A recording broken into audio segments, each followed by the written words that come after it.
votre appréciation de l'atelier d'aujourd'hui?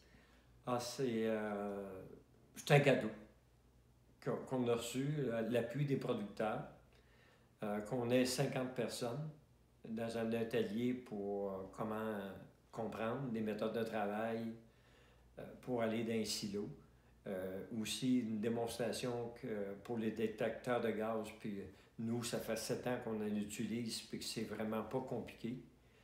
Et que je pense que les gens commencent à être de plus en plus sensibilisés à les protections qu'il faut avoir pour quand on travaille, lorsqu'on fait de l'ensilage. Puis que ce soit autant ensilage de foin, de luzerne ou de maïs, tous les dangers sont tout le temps là. On ne sait jamais de quelle façon les gaz vont réagir. Jean-Marc, parlez-moi de ce que vous avez vécu il y a quelques années, un incident, justement, vous avez été intoxiqué.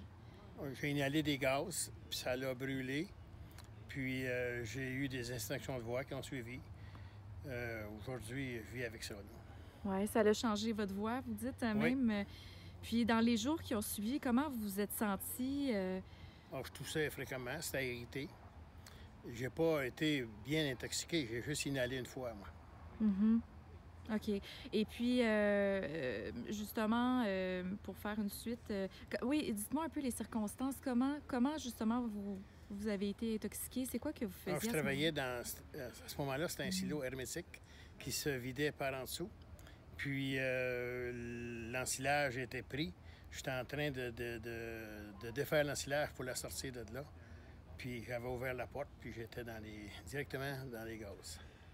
Aïe, aïe, aïe. Quel message vous pouvez passer aujourd'hui? Là, c'est sûr que vous avez le chapeau de commerçant au niveau de la fabrication, mais sinon, justement, dans le milieu agricole, étant donné ce qui est arrivé aussi, donc les 3 cas d'intoxication, dont un mort ici en Estrie, quel message vous pouvez donner aux gens? On n'est jamais trop prudent.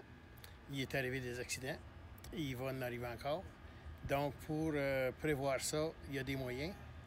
Puis, on va faire ce qu'il faut faire pour éviter le plus nombre d'accidents possible. Bien.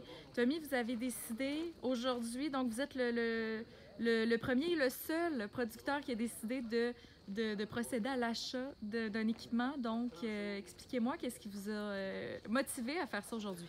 En fait, c'était sûr que je n'achetais un. C'est ma blonde qui m'a vraiment obligé à dire ta vie vaut plus que le petit montant. Ben, que le montant à débourser. Un gros montant, mais que. Oui. C'est ça. Fait que c'était préconçu que on commandait un détecteur. Ouais, j'ai seulement un silo, puis c'est pour le maïs. Donc, c'est ça. On prévoit d'ici un mois là, que ça va.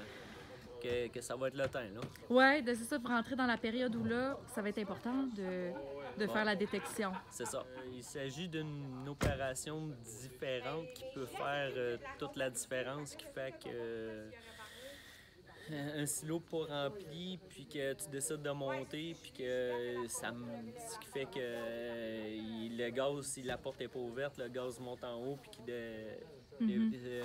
la personne meurt. Ça peut être une opération différente, juste ça qui fasse la différence, qui fait que peut-être ça fait 20 ans que tu fais la job, mais finalement, cette année, ça t'arrive.